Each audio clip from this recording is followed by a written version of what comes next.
Hello friends, आज हम लोग देखेंगे मास और वेट के बीच का डिफरेंस। ठीक है, मास क्या है? मास है total matter content in a body. ठीक है, जो टोटल मैटर एक बॉडी में है वो है mass, total matter content in a body. और वहीं पे जब हम लोग वेट की बात करें, ठीक है, वेट की जब हम लोग बात करते हैं तो ये है फोर्स फ्रॉम विच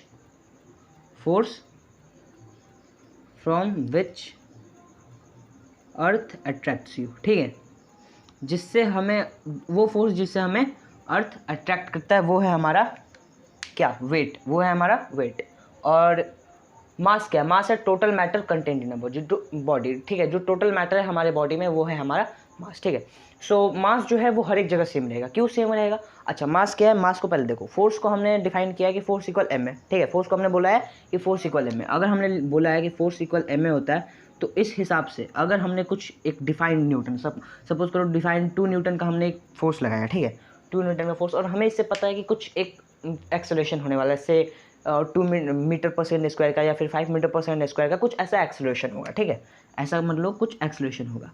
सो ये जो एक्सेलरेशन होगा ये किसी भी प्लैनेट पे किसी भी जगह पे अगर तुम इतना फोर्स लगाते हो तो इतना का एक्सेलरेशन होगा, ये तुम्हें पता है। ठीक है, ये तुम्हें पता है। इसका मतलब इस हिसाब से मास तुम्हारा क्या हो गया? वहाँ पे कांस्टेंट हो गया। मास तुम्हारा क्या होगा वहाँ पे? मतलब वो फिक्स्ड है कि हाँ, अगर इतना ये फिक्स्ड है और ये फिक्स्ड है तो इस हिसाब से मास भी फिक्स्ड होगा कि हाँ, अगर इतना का फोर्स लगने पे इतना का एक्सेलरेशन होगा तो इतना का ही मास चाहिए, इतना का ही मास चाहिए। ये बात भी फिक्स होगी कि मान लो यहाँ पे जैसे हम लोग कह सकते हैं 1 kg का ही हमें मास चाहिए।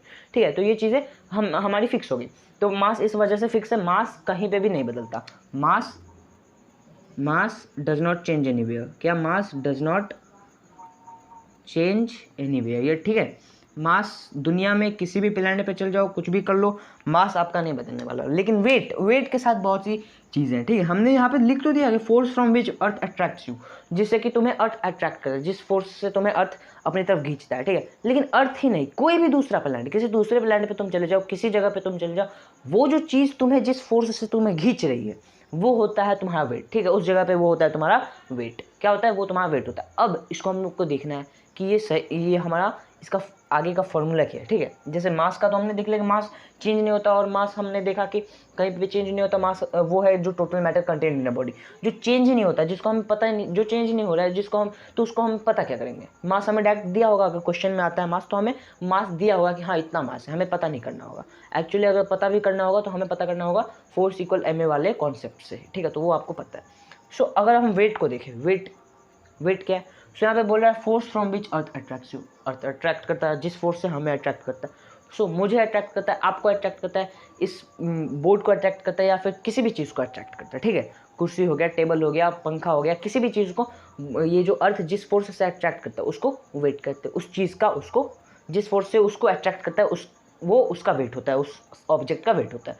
मुझे जिस फोर्स से अट्रैक्ट करा मेरा वो वेट है, पंखे को जिस फोर्स से अट्रैक्ट करा पंखे का वो वेट है, आपको जिस फोर्स से अट्रैक्ट करा आपका वो वेट है। समझ गए? सो अर्थ जो हमें अट्रैक्ट करता है, जिस फोर्स से हमें अट्रैक्ट करता है वो फोर्स क्या है? वो फोर्स है हमारा G into mass and r square. ठीक है, आर स्क्वायर, ये है हमारा फोर्स जिससे कि हमें अर्थ अट्रैक्ट करता है। ठीक है, ये कैसे ड्राइव हुआ है, ये कहाँ से आया है, ये आपको पता है। फोर्स प्रोपोर्शनल होता है प्रोडक्ट ऑफ मासेस के, और प्रोपोर्शनल होता है 1/r² के, और इसके वजह से हमारे पास ये फॉर्मूला है। ठीक है, सो हमारा वेट क्या होगा? हमारा वेट इसके इक्वल हो गया, क्योंकि इसी फोर्स से तो वो हमें अट्रैक्ट करता है, इसी फोर्स से ना हमें अट्रैक्ट करता है। क्या इसके अलावा किसी दूसरे फोर्स से आपको अट्रैक्ट करता है क्या अर्थ?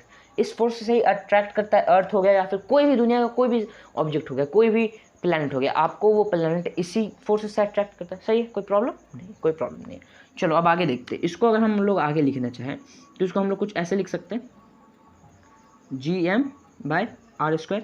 इसको कुछ ऐसे लिखने में कोई दिक्कत नहीं है। अगर m हम लोग इसमें से बाहर निकाल दे तो m यहाँ पे था, m को बाहर निकाल के यहाँ पे लिख दिया, कोई दिक्कत नहीं। अब यहाँ पे आप एक चीज़ देखो, Gm/r², ये किसको रिप्रेजेंट कर रहा है? ये किसको रिप्रेजेंट कर रहा है? कुछ याद करो, दिमाग पे थोड़ा वजन डालो, किसको ये रिप्रेजेंट कर रहा है? ये जी को रिप्रेजेंट कर रहा है। क्या? एक्सेलरेशन ड्यू टू ग्रेविटी को रिप्रेजेंट कर रहा है, जी को। कैसे? क्योंकि हमने पढ़ा है एक्सेलरेशन ड्यू टू ग्रेविटी। जी क्या? एक्सेलरेशन ड्यू टू ग्रेविटी, मतलब एक्सेलरेशन है। एक्सेलरेशन हमने क्या बोला? एक्सेलरेशन इक्वल F/m कैसे बोल दिया है? F equal to m a, F equal to m a बोला है तो A इक्वल टू F/m बोल सकते हैं, सिंपल है। सो A इक्वल टू F/m, हमने ये चीज़ बोला। F की वैल्यू अगर हम लोग ये Gm m r square put कर दें divided by m, so m से एम कट जाएगा और हमारे पास ए की वैल्यू आ जाएगी G m by r square, जो कि हमारा यहाँ पे है, ठीक है। सो हमारे पास ये वैल्यू आ जाएगी। सो हमने इसको लिख दिया आगे करके, हमने इसको लिख दिया कि एम जी, क्योंकि ये जी की वैल्यू है, छोटे जी की वैल्यू है, तो हमने इसको छोटा जी लिख दिया। समझ में आया? तो वेट हमने ये लिख दिया। अब जो वेट है, वेट के साथ एक चीज़ है कि वेट जो है वो अलग अलग जगहों पे चेंज हो सकती है, ठीक है। इस प्लैनेट पे कुछ और हो सकती है, अर्थ पे कुछ और हो सकती है, मून पे कुछ और हो सकती है, और या फिर किसी दूसरे प्लैनेट पे कुछ और हो सकती है। क्यों किसी प्लैनेट पे ये वेट हमारा चेंज होता है, क्यों चेंज होता है? अभी हमने देखा कि जो वेट है, वेट हमारा आ गया है mg। क्या होता है? वेट आ गया है mg। मास तो चेंज क्या नहीं होने वाला, मास कहीं चेंज नहीं हो रहा, बट जी जो है, ये जो छोटा वाला जी है, ये चेंज होगा। ये क्या? ये चेंज होगा। ये कहीं ना कहीं ये हाइट के हिसाब से चेंज होता है, आपको पता है, हाइट के हिसाब से ये चेंज होता है। हाइट के हिसाब से क्यों चेंज होता है? अभी देखो, इसमें आर स्क्वायर घुसा हुआ है, इसमें क्या घुसा हुआ है? R square. जी कांस्टेंट है, यूनिवर्सल कांस्टेंट है, ये चेंज नहीं होगा। मास कांस्टेंट है, ये कहीं चेंज नहीं होगा, बट आर स्क्वायर मतलब जो आपका हाइट है, डिस्टेंस है, डिस्टेंस चेंज हो सकता है, एकदम हो सकता है। सो डिस्टेंस चेंज हो तो उस केस में क्या करें? उस केस में सिंपल सा एक फॉर्मूला और है। अगर मान लो किसी दूसरे प्लैनेट पे तुम चले गए, अर्थ से उसकी दूरी को पता करो, ठीक है, या फिर अर्थ से थोड़ा तुम ऊपर चले गए। अर्थ तो एक्चुअली हमारा इस शेप का है, ठीक है, थोड़ा ओवल शेप का है, ये थोड़ा मैंने ज़्यादा ही उसको ओवल बना दिया। सो थोड़ा ओवल शेप का है। सो अगर तुम अर्थ से थोड़ा हाइट से ऊपर चले गए तो तुम उसका वहाँ पे उस जगह पे तुम अपना वेट कैसे पता कर सकते हो? सिंपल सा एक फॉर्मूला है। इसका क्या फॉर्मूला है कि उस समय मान लो वेट इक्वल हम लोग कह देंगे कि एम जी, ठीक है, एम जी कर देना, m G into r e by r e plus h इसका होल स्क्वायर। अब ये क्या है? यहाँ पे आर ई क्या रिप्रेजेंट कर रहा है और ये एच क्या रिप्रेजेंट कर रहा है? एच रिप्रेजेंट कर रहा है हाइट, कितने हाइट तुम ऊपर गया, ठीक है, अर्थ के सरफेस से तुम कितने हाइट तक ऊपर तुम गए। और आर ई ये रिप्रेजेंट कर रहा है रेडियस ऑफ द टोटल अर्थ, ठीक है, रेडियस अर्थ का रिप्रेजेंट कर रहा है। सो जितना अर्थ का रेडियस है, जो कि 6400 किलोमीटर है अर्थ का रेडियस, और जो भी हाइट पे तुम ऊपर गए, मान लो 6400 गए या फिर 12,800 किलोमीटर तुम ऊपर चले गए, सो वो हाइट और इसका फॉर्मूला तुम उपयोग करो और निकाल लो। सो वो होगा तुम्हारा नया वेट, ठीक है। और इसी फार्मूला से हम लोग ड्राइव करते हैं, इसी फार्मूला को जब आप पुट इन करोगे, ठीक है, इसी फार्मूला को जब आप पुट करोगे ये मून के केस में, ठीक है, मून वाले के केस में जब आप इस फार्मूला को पुट करोगे तो मून का आपका निकल के आएगा कि मून पे एक आदमी का वेट होता है 1/6 of weight on earth, 1/6 of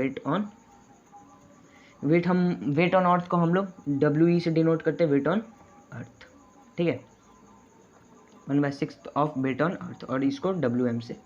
so moon का जो वेट होगा, मून पे जो आपका वेट होगा, मान लो अगर यहाँ पे आपका वेट है कि 36 kg, ठीक है, आपका यहाँ पे वेट है 36 kg, तो आपका मून पे जो वेट होगा वो होगा 6 kg, ठीक है, 6 न्यूटन का एक्चुअली होगा। केजी वहाँ पे नहीं आ जाता, वेट केजी में नहीं नापा जाता। हम लोग भले केजी में उसको बोलते हैं, इसके लिए मैंने भी जल्दी में केजी में बोल दिया, बट केजी में वो नहीं नापा जाता, वो न्यूटन में नापा जाता है। कैसे न्यूटन में चला गया?